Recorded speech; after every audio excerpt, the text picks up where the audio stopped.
Assalamualaikum warahmatullahi wabarakatuh. Perkenalkan, nama saya Anggita Devi Nuraini dengan NIM 232180022. Mahasiswa semester 3 Pendidikan Guru Sekolah Dasar Fakultas Keguruan dan Ilmu Pendidikan dari Universitas Muhammadiyah Purworejo. Di sini saya akan mempresentasikan modul ajar Ilmu Pengetahuan Alam dan Sosial yang telah saya buat.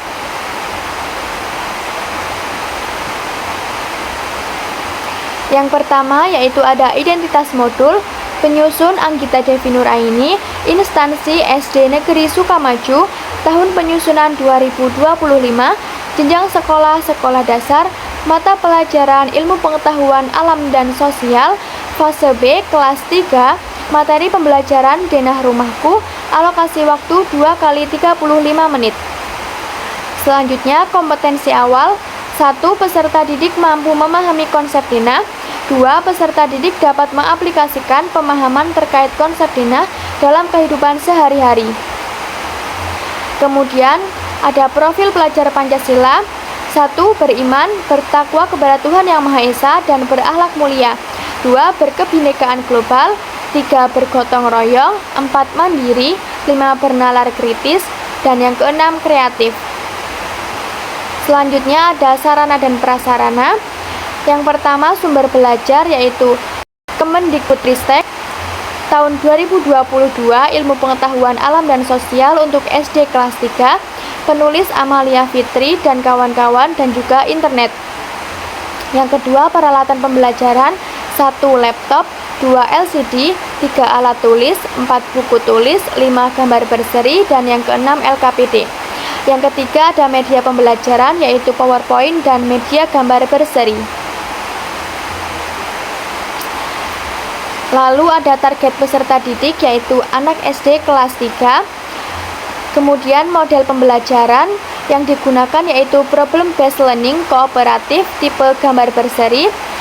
Alur pembelajaran, yang pertama penjelasan materi, kedua pembagian kelompok, ketiga mengerjakan tugas kelompok, yang keempat presentasi hasil kelompok, dan yang kelima yaitu refleksi.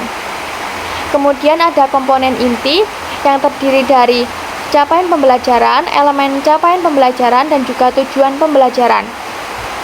Yang pertama yaitu capaian pembelajaran. Pada fase B, peserta didik mengidentifikasi keterkaitan antara pengetahuan-pengetahuan yang baru saja diperoleh serta mencari tahu bagaimana konsep-konsep ilmu pengetahuan alam dan sosial berkaitan satu sama lain yang ada di lingkungan sekitar dalam kehidupan sehari-hari. Penguasaan peserta didik terhadap materi yang sedang dipelajari ditunjukkan dengan menyelesaikan tantangan yang dihadapi dalam kehidupan sehari-hari. Selanjutnya, peserta didik mengusulkan ide, melakukan investigasi, mengkomunikasikan, menyimpulkan, merefleksikan, mengaplikasikan, dan melakukan tindak lanjut dari proses inquiry yang sudah dilakukannya. Yang kedua yaitu elemen capaian pembelajaran. 1. Menggambarkan lingkungan rumah dan sekitarnya. 2. Menemukan letak atau lokasi suatu benda. Yang ketiga, tujuan pembelajaran. 1. Peserta didik mampu menerapkan pemahamannya terkait konsep denah dengan menggambar denah rumahnya sendiri. Yang kedua, peserta didik mampu menggunakan denah untuk menemukan suatu lokasi atau benda. Selanjutnya di sini ada pemahaman bermakna. Pada bab ini, peserta didik akan belajar mengenai konsep denah dan pengaplikasiannya dalam kehidupan sehari-hari. Peserta didik diharapkan dapat membaca dan membuat denah serta memahami fungsi arah mata angin sebagai petunjuk arah dalam membaca denah. Setelah belajar bab ini, peserta didik dapat menuangkan hasil observasinya terhadap sebuah tempat atau wilayah di lingkungan sekitarnya ke dalam bentuk denah. Dengan menguasai keterampilan tersebut, diharapkan dapat melatih kemampuan berpikir spasial peserta didik. Kemudian ada pertanyaan pemantik. 1. Apa itu denah? 2. Bagaimana denah bisa membantu kalian mengetahui letak suatu ruangan atau suatu benda di lokasi tertentu? 3. Bagaimana cara membuat denah? Selanjutnya ada kegiatan pembelajaran yaitu pendahuluan, inti, dan penutup. Yang pertama yaitu pendahuluan terdiri dari orientasi, persepsi, dan juga motivasi. Pertama, orientasi. 1. Guru membuka pelajaran dengan mengucapkan salam. 2. Peserta didik menyanyikan lagu wajib nasional yaitu Satu Nusa Satu Bangsa. 3. Guru memberikan kesempatan kepada salah satu peserta didik untuk memimpin berdoa bersama sesuai dengan agama dan kepercayaannya masing-masing sebelum pembelajaran dimulai. Yang keempat, guru mengecek kehadiran peserta didik. Yang kedua yaitu apersepsi. 1. Guru melakukan apersepsi dengan bertanya tentang materi yang telah dipelajari sebelumnya. Dan yang kedua, guru memberikan pertanyaan pemantik sebelum masuk ke dalam materi. Yang ketiga yaitu motivasi. 1. Guru menampilkan video motivasi sebelum memulai pembelajaran untuk meningkatkan semangat belajar peserta didik. Kedua, membuat kesimpulan dari video motivasi yang telah dilihat. Dan yang ketiga, menyampaikan tujuan pembelajaran, garis besar materi, dan kegiatan pembelajaran yang akan dilakukan. Lalu yang kedua yaitu inti, terdiri dari 5 fase. Yang pertama yaitu fase orientasi, kedua fase mengorganisasikan peserta didik untuk belajar, yang ketiga fase membimbing penyelidikan kelompok, keempat fase mengembangkan dan menyajikan hasil, dan yang kelima yaitu fase analisis dan evaluasi. Fase 1 yaitu orientasi. 1. Guru melakukan eksplorasi pengetahuan awal peserta didik mengenai denah. Peserta didik diajak untuk menceritakan denah-denah yang pernah mereka lihat. 2. Guru menunjukkan video tentang materi denah. Yang ketiga, guru memberikan penjelasan kepada peserta didik tentang apa itu denah dengan menggunakan gambar berseri dan juga PPT. Keempat, guru memberikan contoh gambar denah rumah sederhana. Kelima, guru menunjukkan komponen-komponen yang ada dalam denah rumah seperti pintu, jendela, ruang tamu, kamar tidur, dapur, dan sebagainya. Fase yang kedua yaitu mengorganisasikan peserta didik untuk belajar. 1. Guru mengarahkan peserta didik untuk membentuk kelompok kecil. 2. Guru memberikan LKPD untuk dikerjakan secara berkelompok. Fase 3 yaitu membimbing penyelidikan kelompok. Guru mendampingi peserta didik dalam mengerjakan tugas kelompok. Fase yang keempat yaitu mengembangkan dan menyajikan hasil. 1. Guru mengkoordinasikan hasil diskusi antar kelompok. 2. Setiap kelompok mempresentasikan hasil diskusinya. Dan yang ketiga, setiap kelompok berkesempatan menanggapi hasil diskusi dari kelompok lain. Dan fase yang kelima yaitu analisis dan evaluasi. 1. Guru membimbing peserta didik untuk saling mengapresiasi setelah diskusi selesai. 2. Guru mengarahkan peserta didik untuk memberikan pekerjaan rumah. Guru memberikan PR peserta didik dengan menggambar denah sederhana tentang rumahnya masing-masing. 3. Guru membimbing peserta didik agar menambah komponen-komponen yang ada dalam rumah mereka seperti pintu, jendela, ruang tamu, kamar tidur, dan sebagainya. Yang keempat, guru memberitahukan untuk mengumpulkan PR pada pertemuan selanjutnya.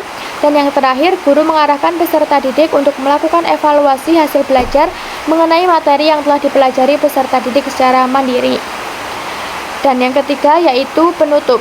1. Peserta didik menjawab pertanyaan umpan balik dari guru. 2. Menyimpulkan pembelajaran yang telah dilaksanakan.